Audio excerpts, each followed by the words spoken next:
Once again from the Ford Center here in Oklahoma City, Oklahoma, I'm Ross Taylor of the Maneater and the Maneater.com, senior staff writer covering the Big 12 Championship Tournament here in Oklahoma City. Hope you stuck with us on our Tourney Tracker blog throughout yesterday during the quarterfinal action and now for the semifinals. Our first semifinal, we've got number 5 Texas taking on number 9 Baylor. Texas kind of expected to be here, even though they did have to upset number 4 Kansas State yesterday in a tight game that never got above a 6-point margin.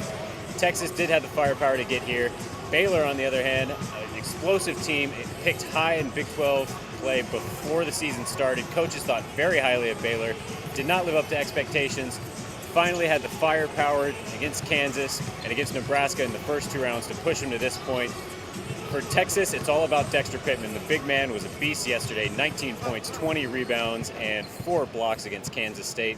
Baylor's got to find a way to keep him contained. That might be a task for Mamadou Dieng, who had one of his best games of the season for Baylor yesterday against Kansas. For Baylor, live and die with the jump shot. Baylor has to shoot well early to be able to stick with Texas. It's likely going to be a contrast of 2 styles. Texas is going to slow the game down.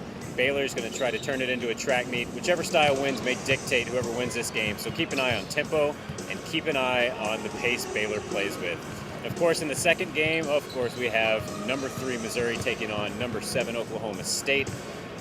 The orange is out in full force walking into the Ford Center today. It is certainly going to be a pro-Oklahoma State crowd. They made the short drive from Stillwater here to Oklahoma City.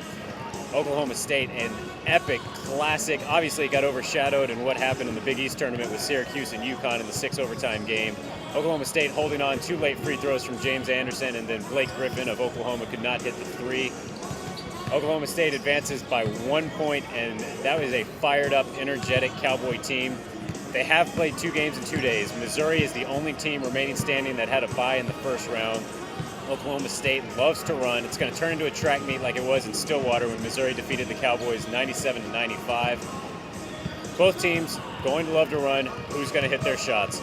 Byron Eaton and Keaton Page, probably the 2 keys for Oklahoma State and for Missouri if they want to slow down the Cowboys. If either of those guards are getting hot, could be trouble. Oklahoma State's big men, Marshall Moses, James Anderson, all coming up with a lot of fouls against Oklahoma. It'll be up to Leo Lyons and Damari Carroll to continue to attack the basket and try to get their bigs in foul trouble, make Oklahoma State expose their depth. But, of course, we'll have more on our Tourney Tracker blog on the Maneater.com. Hope you'll stick with us.